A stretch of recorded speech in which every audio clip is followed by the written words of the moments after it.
Mais là en fait on est à la fin du mois d'août, fin de l'été donc. On est en train de pêcher dans l'Hérault, sur un de ses bras en fait, un petit cours d'eau. Et ce qui se passe un peu, c'est que à la fin de l'été, le plan d'eau pue littéralement en herbier. Donc pour pêcher au leurre, c'est pas forcément très pratique.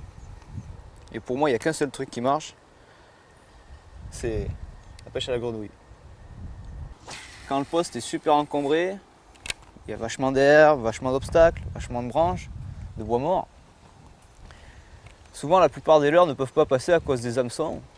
Genre des leurres durs comme des stick bait ou des jerkbait, des crankbait ne peuvent pas passer. On va utiliser alors des leurres souples.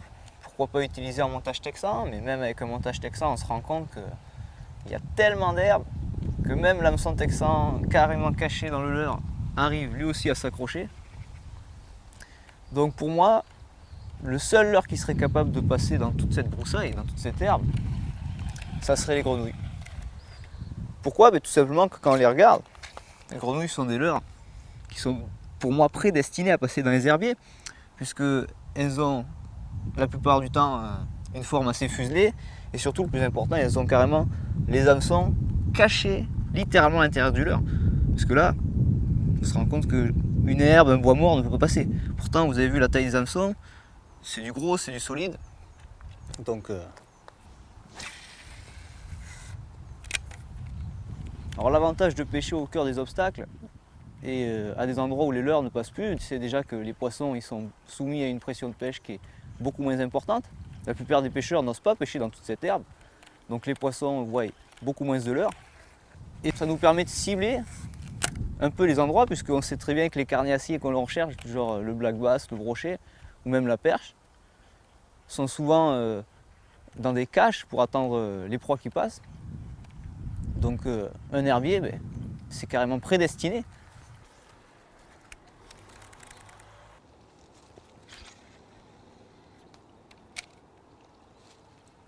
Je préconise un matériel casting, puisque un matériel casting en puissance équivalente avec un matériel spinning sera toujours un peu plus puissant.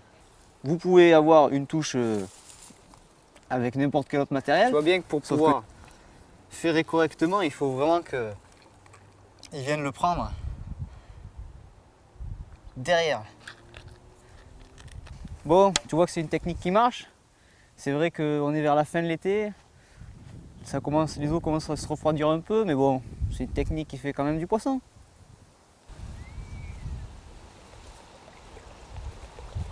Ah.